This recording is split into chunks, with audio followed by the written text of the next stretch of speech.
வடமாகாண கூட்டுறவு ஊழியர் தொழிற்சங்கத்தினுடைய தலைவர். நாங்கள் எங்களுடைய வடமாகாணத்தில் உள்ள கூட்டுறவு பணியாளர்களுடைய சம்பள பாதிப்பு சம்பந்தமாக எங்களுடைய கருத்துக்களை முன்வைக்கின்றோம். எங்களுக்கு கூட்டுறவு பணியாளர்களாக பணி செய்கின்ற நாங்கள் 2022/2 சம்பள குறியீட்டில் வெளியிடப்பட்ட சம்பள சுற்றுநிறுவத்துக்கு அமைவாக இன்று வரையும் எங்களுடைய சம்பளங்கள் எதுவுமே அதிகரிக்கப்படாத நிலையில் எங்களுடைய பணியாளர்கள் தொடர்ச்சியாக பணி செய்து வருகின்றார்கள். இந்த நிலையில் கடந்த 2025 வெளியிடப்பட்ட சம்பள மீளாய்வு சுற்றுநிறுவத்தில் 20/2025 சம்பள சுற்றுநிறுவம் வெளியிடப்பட்டது. கடந்த காலத்திலே, அதாவது கொரோனா காலத்திலையும் பொருளாதார நெருக்கடி காலத்திலையும் கூட்டுறவு ஊழியர் ஆணைக்குழுவும் வடமாகாண கூட்டுறவு திணைக்களவும் இணைந்து எங்களுடைய பணியாளருடைய நலன்களை பேணும் வகையில் 5,000 ரூபாவாக 15,000 ரூபாவை அதிகரித்து வழங்கப்பட்ட படியினை 2025 வெளியிடப்பட்ட சம்பள சுற்றுநிறுவத்துடன் அடிப்படை சம்பளத்துடன் சேர்த்து எங்களுக்கு சம்பள அதிகரிப்பு எதுவுமே வழங்கப்படாமல் சுற்றுநிறுவத்தை வெளியிட்டிருந்தார்கள்.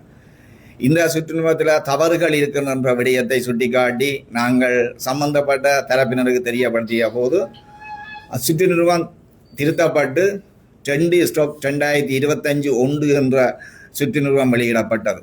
அந்த சுற்றுநிறுவத்தை நாங்கள் ஆய்வு செய்து எங்களுடைய பணியாளருடைய சம்பளங்களை கணிப்பிடுகின்ற செய்கின்ற போது அதில் எங்களுடைய நீண்ட காலமாக பணி செய்த பணியாளர்கள், உயர்நிலையில் இருக்கின்ற பணியாளர்களுடைய சம்பளம் மிகவும் பாதிப்புக்கு உள்ளான சந்தர்ப்பத்தை நாங்கள் காணக்கூடியதாக இருந்தது.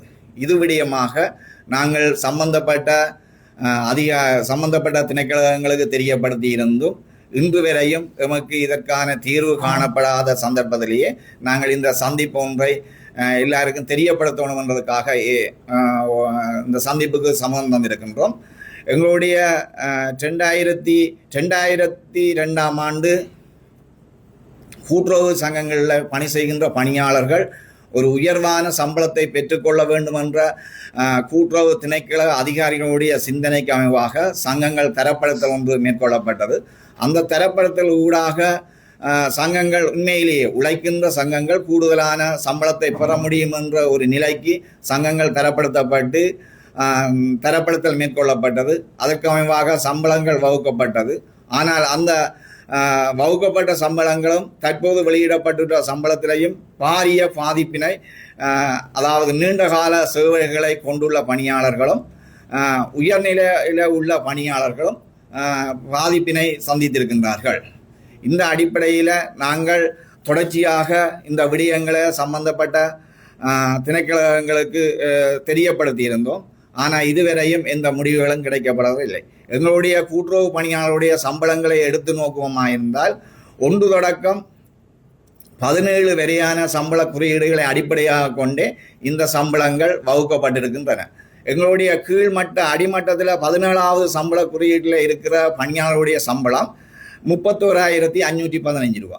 உயர்நிலையில் இருக்கிற 1வது நிலையில் இருக்கிற பணியாளருடைய சம்பளம் 44,425 ரூபா. தற்போதைய பொருளாதார நிலைமையில் வாழ்க்கை செலவு அதிகரித்து கொண்டு செல்கின்ற நிலைமையில் உண்மையிலேயே இந்த 31,515 ரூபா பெறுகின்ற ஒரு பணியாளர் தன்னுடைய குடும்ப வாழ்வாதாரத்தை கொண்டு செல்ல முடியுமா என்ற பெரிய ஒரு கேள்வி ஒன்று எழுந்திருக்கின்றது. இந்த கிடைக்கின்ற சம்பளம் ஒரு 3 பேர் 4-5 அங்கத்தவர்களை கொண்ட குடும்பத்தில் 10 நாளைக்கு கூடி அவர்களுடைய வாழ்வாதாரத்தை கொண்டு செல்ல முடியாத துர்ப்பாக்கிய நிலை காணப்படுகின்றது. எனவே நாங்கள் எங்களுடைய இந்த சம்பளம் சம்பந்தமாக 2025, 2026, 2027க்கான சம்பள அதிகரிப்புகள் தனியார் துறைக்கும் அரச திணைக்களங்களுக்கும் அவர்களுடைய வரவு செலவு திட்டம் ஊடாக வழங்கப்பட்டு வருகின்றன.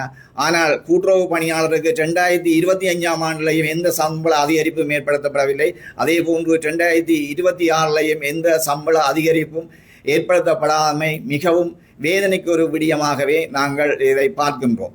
எனவே இந்த எங்களுடைய பணியாளர்களுடைய நீண்ட காலமாக இந்த கூட்டுறவு சங்கங்களை வளர்க்க வேண்டும் என்ற அடிப்படையில் பணி செய்கின்ற பணியாளர்களுடைய இந்த சம்பளங்கள் நிறுவனங்களுடைய செயல்பாடுகளை பாதிக்காத வகையில் எங்களுடைய சம்பளங்கள் பணியாளர்களுடைய சம்பளங்களை பரிசீலிக்கப்பட்டு சம்பளத்தை அதிகரித்து வழங்க வேண்டும் என்றதையும் எங்களுடைய சம்பள முரண்பாடு தற்போது வெளியிடப்பட்ட சுற்று நிறுவனத்தில் ஏற்பட்டுள்ள சம்பள முரண்பாட்டை நாங்கள் அந்த முரண்பாட்டை தீர்த்து தர வேண்டும் என்றும் சம்பந்தப்பட்ட வடமாகாண கூட்டுறவு ஊழியர் ஆணைக்குழுவையும் வடமாகாண கூட்டுறவு திணைக்களத்தையும் வடமாகாண கூட்டுறவு அமைச்சினுடைய செயலாளர்களையும் நாங்கள் கேட்டுக்கொள்கின்றோம்.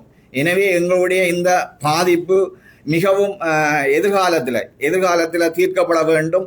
தீர்க்கப்படுவதன் ஊடாகவே எங்களுடைய பணியாளர்கள் நிலைத்திருக்க கூடிய ஒரு சூழ்நிலை ஏற்படும் என்பதனையும் இந்த வேளையிலே தெரிவித்துக் கொள்கின்றோம். சுவிட்சர்லாந்துல வீடு வாங்க போறீங்க, இல்ல ஆல்ரெடி உங்களுக்கு அங்க வீடு இருக்குன்னா இந்த வீடியோ உங்களுக்காக தான். ஸோ ஸ்கிப் பண்ணாம ஃபுல்லா பாருங்க. ஒரு மனிதனுக்கு வீடு அப்படிங்கிறது ரொம்பவே அத்தியாவசிய தேவை. அத்தியாவசிய தேவைகள்ல முக்கியமான பங்கு வகிக்கிறதே இந்த வீடு தான். ஸோ அப்படி வீடு வாங்குறது விற்கிறது இது சம்பந்தமா உங்களுக்கு இருக்கிற நிறைய ப்ராப்ளத்துக்கு சொல்யூஷன் தர ஒரே இடம் தான் உங்கள் செல்வாசக். Your future our vision. இப்போ சுவிட்சர்லாந்துல வீட்டோட வட்டி விகிதத்துல நல்ல மாற்றம் வந்திருக்கு, நிறைய குறைஞ்சிருக்கு. ஸோ நீங்க ஏதாவது அக்ரிமெண்ட் போட்டு வச்சிருக்கீங்கன்னா இப்பவே அதை ரெனிவல் பண்ணி மாற்றி வச்சுக்கிட்டீங்கன்னா உங்களுக்கு நிறைய ப்ராஃபிட்ஸ் இருக்கும். ஸோ இது சம்பந்தமா உங்களுக்கு ஏதாவது அப்டேட்ஸ் வேணும், இந்த மாற்றத்துல உங்களுக்கு ஏதாவது டவுட் இருக்கு அப்படின்னா மறக்காம ஸ்கிரீன்ல தெரிய நம்பர் கால் பண்ணுங்க. சுவிட்சர்லாந்துல நீங்க வீடு வாங்கணும் இல்ல வீடு விற்கணும் அந்த மாதிரி ஏதாவது உங்களுக்கு தேவைகள் இருந்தா மறக்காம எங்களை காண்டாக்ட் பண்ணுங்க. உங்களோட எல்லா தேவைகளையும் உங்க ஃபேமிலியில ஒரு மெம்பரா இருந்து நாங்க பார்த்து பண்ணி கொடுப்போம். இது உங்கள் செல்வாசோக். இச்செய்திகளுக்கு பிரதான அனுசரணை செல்வாசோக் இமோபிலியன், சுவிஸ் நாட்டில் முன்னணி நிறுவனம். தொடர்புகளுக்கு 07951464428. வீடு வாங்க, வீடு கட்ட, வீடு திருத்த மற்றும் வீட்டுக்கடன். Your future our vision. இது போன்ற மேலும் பல முக்கிய சுவாரஸ்யமான செய்திகளை அறிந்து கொள்ள லங்காஃபோ யூடியூப் சேனலை சப்ஸ்கிரைப் பண்ணுங்கள். எமது செய்திகள் உடனடியாக கிடைக்க பெல் பட்டனை அழுத்துங்கள். அத்தோடு எமது செய்திகளை மற்றவர்களும் பார்வையிட ஷேர் செய்யுங்கள். நன்றி.